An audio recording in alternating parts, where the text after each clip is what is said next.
Today I am going to teach you about Civics Chapter 2 Understanding Secularism. Children, first imagine yourself as a Hindu or Muslim living in a part of the America where Christians are very powerful and where the Christianity is more. Suppose you being the US citizen, no one is not willing to rent their house to you. How would this make you feel? Would it not make you feel resentful? What if you decided to complain against this discrimination and were told go back to India? Would this not make you feel angry? Your anger could take two forms. First, you might react by saying that Christians should get the same treatment in places where Hindus and Muslims are in a majority. This is a form of retaliation. Retaliation meaning revenge. Retaliation meaning, children, revenge. Or you might take the view that there should be justice for all. And you may fight stating that no one should be discriminated against on grounds of their religious practices and beliefs. So this statement rests on the assumption that all forms of domination related to religion should end. So what do you understand from this? From this we have to understand that in America, if you are not a Christian and you are not being the citizen of that country, or you being a citizen of that country also, the people are not willing to rent the house, so you feels a lot, because in our country it is not like that. We give importance to all the religions, whereas in America they are giving importance only to the Christian. So what do you feel? We feel that we need the essence of secularism. So in this chapter we will read more about what this means in the Indian context. So this is the introduction I gave you about the heading that is called Understanding Secularism.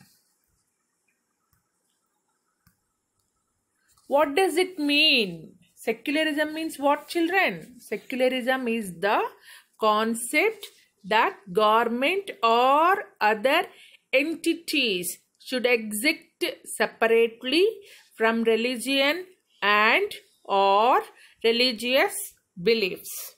So what is the meaning of the secularism? It is a concept. Government or any other entities, means or any other body, they should exist separately. Means it is not related to religion or religious beliefs. Means that it should give importance to all the religious groups is called as secularism. This means that anyone can choose to practice or not practice any religion they want, and the government cannot make them be a part of a religion if they do not want to. It means that whatever religion the people want to practice, they can practice, or they don't want to practice any religion, no need to practice any religion, and government cannot give importance to any particular religion,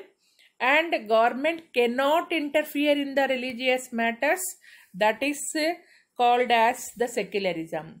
Why we need secularism? Because it has been argued that secularism is a movement toward modernization and away from traditional religious values. Some people are arguing that modernization, we are moving to the modern period, so we should away from the traditional religious values. So whatever the tradition is following in different religions, that should away from that. So some people are saying that why we need secularism? Some people are arguing that no need secularism. Why don't want secularism? Because the people are arguing that we are moving towards the modernization. As you people are very modernized nowadays, because children, you are very smart. So that is why the you people doesn't want to give importance to the traditions or the cultures. So you people do not want the secularism itself. Like that, people are arguing. But secularism is very important in a democracy. Why? Because our history provides us so many examples. What are the so many examples? Called discrimination, exclusion, and persecution on the grounds of the religion. So people are discriminated on the basis of religion. Exclusion, they are excluding in that one. Their persecution, they are confined to one matter, and that is about the religion only. And you can read about how Jews were persecuted in Hitler's Germany and how several millions people were killed. Persecution means what? Doing harm to the people. So Hitler in Germany, he did not like the Jews. So he killed so many people, the Jews, several millions in the Germany, basis on the religion only. These are all the examples. Some members of one religious community either persecute or discriminate against the members of other religious communities based on the religion.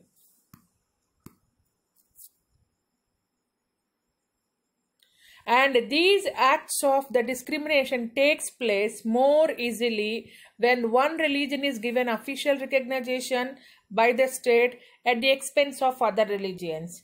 How discrimination occurs in a country? If the government can give importance only one religion and they have treated that religion is the official religion by the government and they did not give importance to any another religion, then discrimination takes place. Discrimination means what? One religion will dominate the another religion. But in India, can the state discriminate against citizens on the grounds of their religion? No. So that is why it is important to separate religion from the state. So why it is important to separate the religion from the state?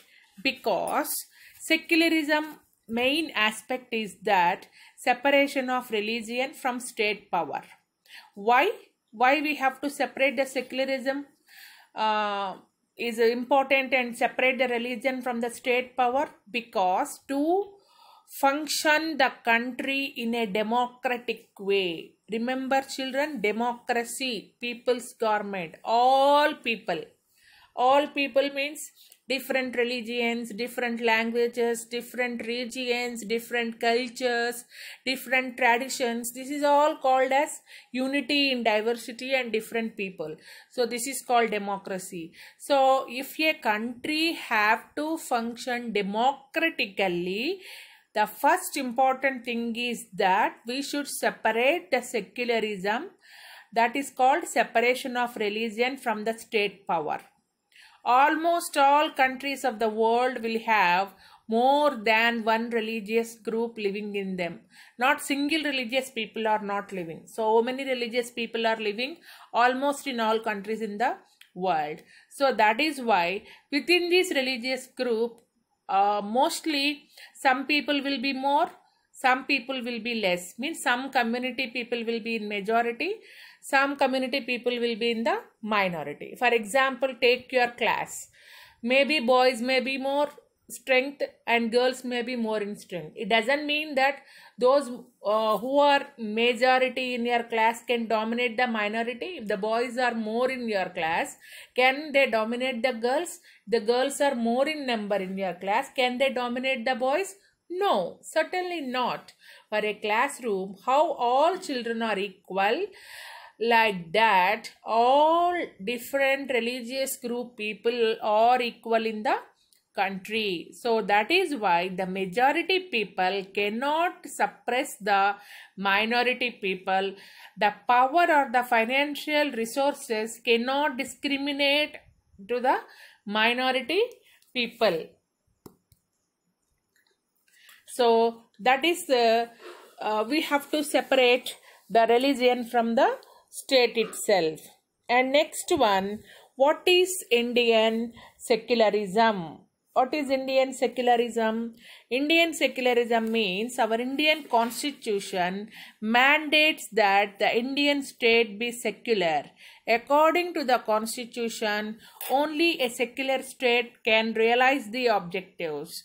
What are the objectives of the secularism? That is our secularism. That means what? One religious community does not dominate the another community.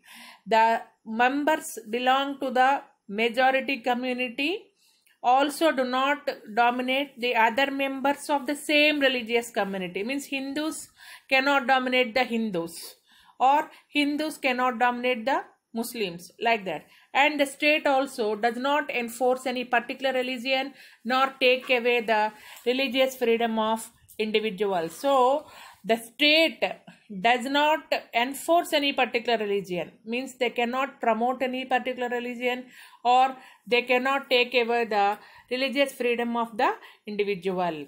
Now let us see the picture here. What is Indian secularism? You can see here masjid, mandir, or what is another one? Gurudwara, and next one church. So different religious institutions and different religious community people are worshipping their different gods in India.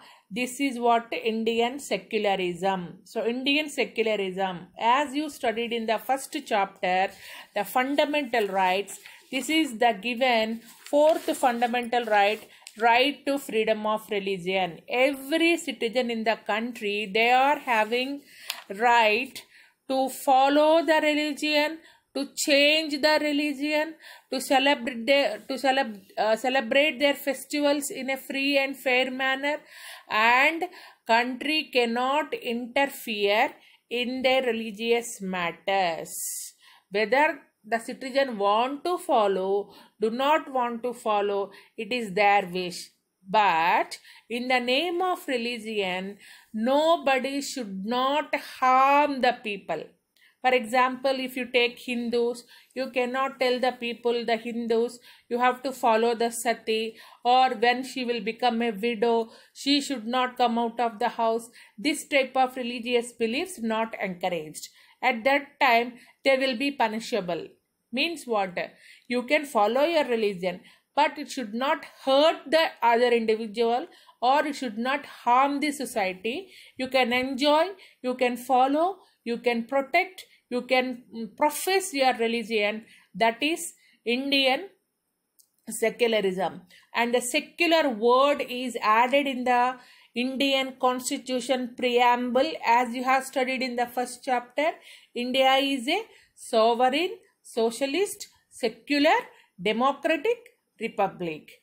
But when the Indian Constitution was written, this word is not added in 1950. According to 42nd Amendment in the Indian Constitution in the year 1976, secular and socialist, these two words were incorporated in the Indian Constitution. Rest of the lesson I will teach you in the next class. Thank you.